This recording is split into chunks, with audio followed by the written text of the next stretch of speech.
tu as passé une agréable journée et surtout que tu es prêt pour ta petite histoire sur le blanc, la manipulatrice.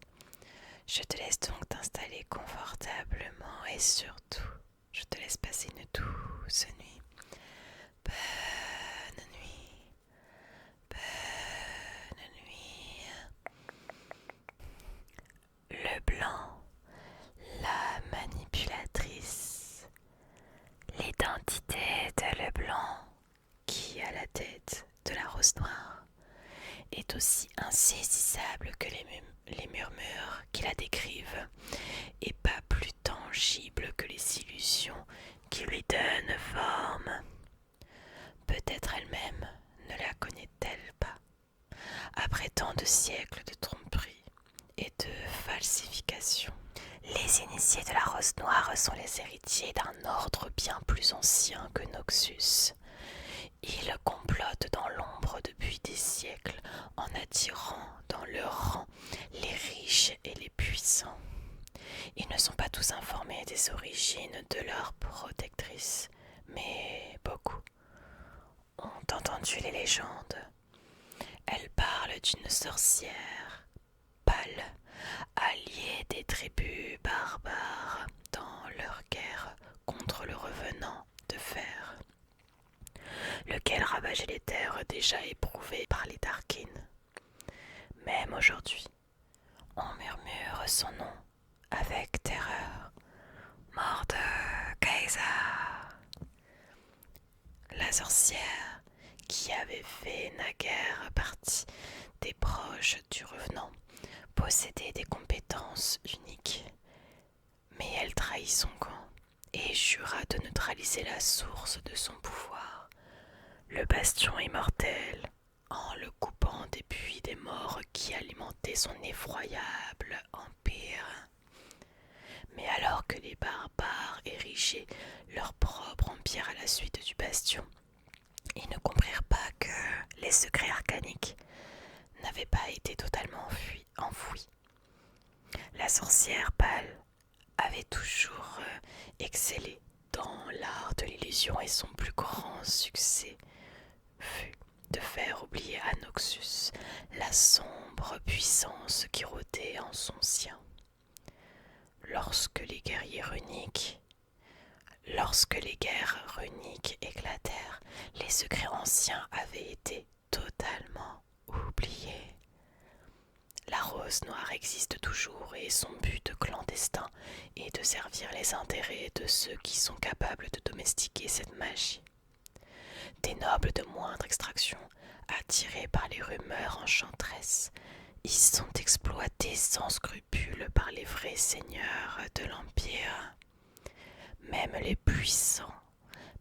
plus puissants chefs de guerre ne peuvent que servir les vrais maîtres de la secte, car leur force est diminuée par un jeu incessant d'intrigues et de conquêtes, aussi bien dans les allées du pouvoir noxien qu'à ses frontières. Pendant des siècles, le blanc a secondé et conseillé en secret des dignitaires étrangers, apparaissant simultanément dans de nombreuses nations, transformant l'ordre en chaos grâce à ses illusions. Comme à chaque génération, les rumeurs font mention d'une nouvelle protectrice. Les questions se sont multipliées. Qui est la vraie version de Leblanc? Quand elle parle, est-ce avec sa propre voix? Et quel est le prix à payer pour obtenir ses faveurs? Boram Darkwill fut le dernier en date à découvrir la réponse à cette question. La Rose Noire l'avait aidé à monter sur le trône, mais il refusa les conseillers que l'ordre avait choisis pour lui. Le blanc se trouva donc forcé d'employer des mesures drastiques.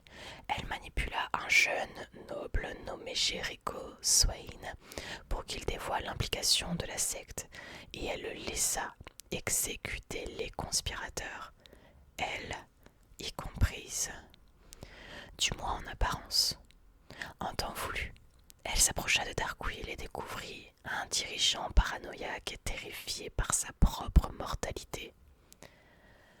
Après lui avoir promis de lui dévoiler comment prolonger sa vie, le blanc empoisonna lentement l'esprit de Darkwill tout en prenant l'ascendant sur lui. Sous leur férule, le respect des Noxiens pour la force prit une forme beaucoup plus sinistre. Ensemble, ils firent en sorte que la légende de Swain finisse dans le déshonneur sur les champs de bataille d'Ionia. Mais Swain, fort des connaissances interdites que le bastion immortel recelait en son sien, réagit de manière inattendue. Il parvint à chasser Darkwill du trône et à s'emparer de Noxus. Le nouveau grand général ne s'intéressait pas aux souvenirs qu'il laisserait, mais seulement à la gloire de l'Empire. Un tel homme ne serait pas si simple à corrompre. Après d'innombrables siècles, le blanc se demanda si elle avait enfin trouvé un ennemi à sa hauteur. Ces actions ont souvent failli plonger Runeterra dans un conflit généralisé. Au lendemain de terribles campagnes de Freljord, sur les pics du mont Targon et dans les profondeurs des déserts de Shurima, l'ancienne magie des ténèbres recommence à s'étendre et à s'approcher de Noxus. Que le blanc soit toujours la sorcière pâle qui a trahi le revenant de fer, ou le simple reflet d'une illusion, son influence est très ancienne. La rose noire n'a pas encore ouvert toutes ses pétales. La rose noire n'a pas encore ouvert